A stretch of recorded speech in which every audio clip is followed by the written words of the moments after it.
Good morning, everybody. Yesterday we spoke about the importance of our actions and our motives as Christians, and how everything that we do as believers will one day be tried by fire at the judgment seat of Christ.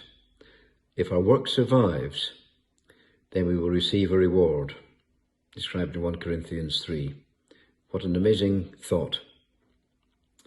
The Bible speaks of at least 5 rewards and describes them as crowns. Briefly this morning, I thought I'd speak on these 5 crowns.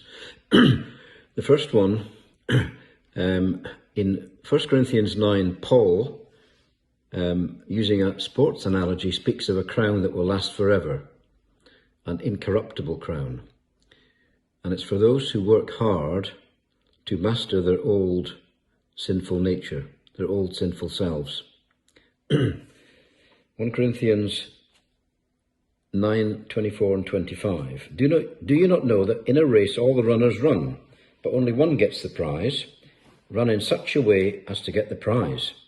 Everyone who competes in the games goes into strict training. They do it to get a crown that will not last, but we do it to get a crown that will last forever. Let's try to illustrate this.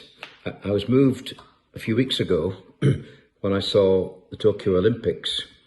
Holly Bradshaw, who competes in the women's pole vault, has been doing that event for at least 10 years. She came to the 4 in 2010 when she jumped a British junior record. And she's worked hard since then to develop and improve. She was 7th in the World Championships in 2015. She came 5th in the 2016 Olympics. She was 6th in the 2017 World Championships. She was 4th in the 2018 Commonwealth Games, and she was 4th in the World Championships in 2019. So she had never won a medal on the global stage. She didn't give up though, and came to Tokyo to give it all she had got, and won the bronze medal. I actually had tears running down my face in delight when she won the medal, and that was partly, I think, because there was a spiritual significance of what she had done. She persevered, she trained hard, and never stopped focusing on the prize.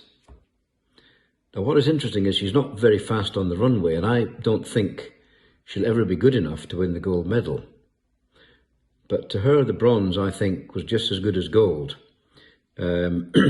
because she had been out of the medals for many, many years. The lesson for us here: keep persevering. As Christians, let's not forget our disciplines of meeting together, of praying, of reading the Bible very regularly. Faith comes by hearing, and hearing by the Word of God.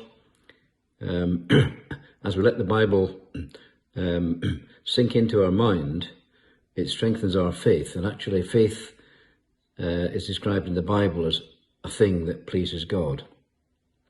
So that's the incorruptible crown.